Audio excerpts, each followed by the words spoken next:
আমি ইসলাম গ্রহণ করছি 90 সালে ডিগ্রি কমপ্লিট করছি, এরপরে মাস্টার্স করছি, LLB করছি, দাওরা পর্যন্ত পড়ছি মাদ্রাসায়। দোয়া করবেন আপনারা।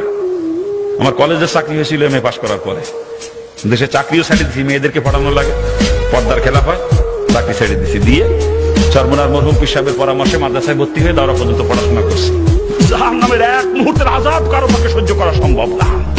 আমি পারবো না, আমি পারবো না, কসম খোদা, কসম খোদার। ও জাহান্নাম থেকে বাঁচার জন্য খালি মুসলমান। আমার কোনো কিছুর অভাব ছিল না দুনিয়া। আমার বাপ কোটি কোটি টাকার মালিক, দেশের অন্যতম বড় শিল্পপতি আমার বাপ। আমি যদি চাইতাম যে প্রতি সপ্তাহে গাড়ির মডেল চেঞ্জ করব, আমি তাও পারতাম। আমার ঠেকানোর কেউ ছিল না দুনিয়াতে। এত সম্পদের মালিক আমার বাপ, এত সম্পদ, কোনো কিছুর কমতি ছিল না। আমি ছাত্রলীগের জেলা সেক্রেটারি ছিলাম, ছাত্রলীগের মাগুরা গভর্নমেন্ট কলেজের VP ছিলাম। বর্তমান প্রধানমন্ত্রীর এক সময়কার ডাইন হাত ছিলাম বলতে গেলে আমি। শেখর, মাগুরা শেখর, মাসাদ মুক্তারের ছেলে, প্রধানমন্ত্রীর APS, শোনেন নাম, শোনেন না? আমি যখন জেলা ছাত্রলীগের সেক্রেটারি, শেখর ছিল সাংগঠনিক সম্পাদক। আজকে শেখর ওই পর্যায়ে গেছে, তাহলে আমি কোন জায়গায় যেতাম? কোনো কিছুর অভাব ছিল না আমার বাজান দুনিয়াতে, কোনো কিছুর অভাব ছিল না। কত দাপটওয়ালা মানুষ ছিলাম, কত দাপট ছিল, কিন্তু আল্লাহ পাক হেদায়েত দেবে, তাই এটা আল্লাহর মনসা। হেদায়েত কসম খোদার, আল্লাহর হাতে হেদায়েত, কসম খোদা। যদি অন্য কারো হাতে হেদায়েত থাকতো, যত বড় বুজুর্গ হোক না কেন, আমার মতো বদমাইশের কাছে জীবনে হেদায়েতের বাণী নিয়ে যেত না। এত বড় কাট্টা বদমাইশ ছিলাম আমি, জানেন আপনারা? পিস্তল দিয়ে দুই পকেটে নিয়ে ঘুরতাম সবসময় আমি। 8জন 10জন বডিগার্ড থাকতো আমার সাথে, 8-10জন বডিগার্ড। মানুষ যদি খালি শুনছে রানা মাস্তান আসতেছে, শোনেন নাই নামটা? শোনেন নাই? ডাক নাম ছিল রানা। মানুষ রানা মাস্তান পেয়েছি, যদি খালি শুনি যে রানা মাস্তান আসতেছে, কিরা কোন দিক সরে দাঁড়াবে, রাস্তা ছেড়ে দিশে পাইতো না। এমনি রাস্তা পরিষ্কার হয়ে যেত, এমনি। এত বড় দাপট নিয়ে চলতাম, এত দাপট নিয়ে। যত বড় আলেম হোক, যত বড় পীর সাহেব হোক, আমার মতো বদমাইশের কাছে কেউ হেদায়েতের বাণী নিয়ে যাইতো না। আমি জীবনেও হেদায়েত পাইতাম না যদি আল্লাহর হাতে হেদায়েত না থাকতো।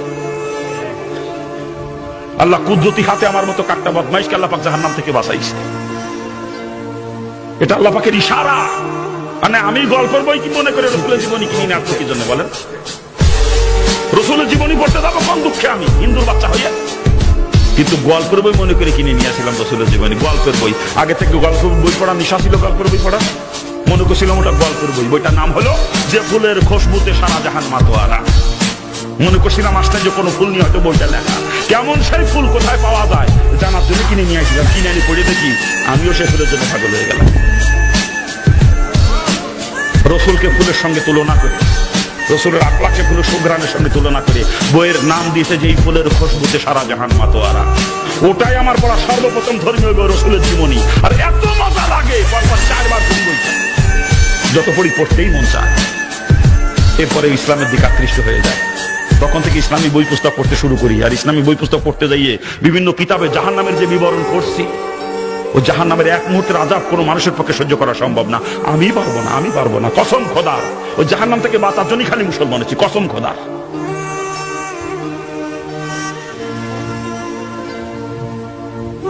জাহান্নামের বিবরণ বিভিন্ন কিতাবে পড়তে পড়তে জাহান্নামের ভয় এত পরিমাণে অন্তরে জমা হয়েছিল, তখন জাহান্নাম থেকে বাঁচার জন্য পাগলের মতো হয়েছিল। কেমনে বাঁচবো আমি ওই জাহান্নাম থেকে? ও আমার পক্ষে সহ্য করা সম্ভব না, আমি কেমনে বাঁচবো? তখন কিসের মা, কিসের বাপ, কিসের আত্মীয় স্বজন, কিসের অর্থ সম্পদ, কিসের নেতৃত্ব কর্তৃত্ব, কোনো কিছু আমাকে ধরে রাখতে পারে নাই। সবকিছু লাথি মারে বের হয়ে চলে আসছে জাহান্নাম থেকে বাঁচার জন্য।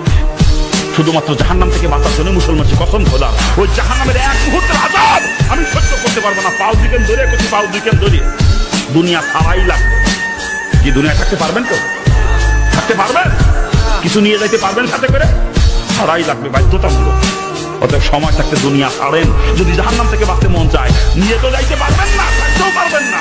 ভাও মহব্বত অন্তরে নিয়ে কবরে যাবেন আর জাহান্নামের আগুনে পড়বেন। ভাও পড়বেন জাহান্নাম, একেবারে ভাও। দুনিয়ায় থাকতেও পারবেন না, দুনিয়া নিয়েও যাইতে পারবেন না। অন্তরে মহব্বত নিয়ে মারা যাবেন, ভাও জাহান্নামের আগুনে পড়বেন। পাও দুকেন ধরে করছি, সারা যখন লাগবেই সময় থাকতে ছাড়েন। অনেক নও মুসলিম দেখছি মুসলমান হওয়ার পরে মুসলমানদের সহযোগিতা নিয়ে অল্প দিনের মধ্যে বাড়ি গরু করে ফেলেছে। কিন্তু আমি 3 দিন না খাইয়ে থাকছি মুসলমান হয়ে, তারপরে কারো কাছে হাত পাতি নাই কোনোদিন। 3টা রাত আমার চোখে ঘুম আসে নাই কখনো। পেটে কোথাও থাকে চোখে ঘুম আসে বলে?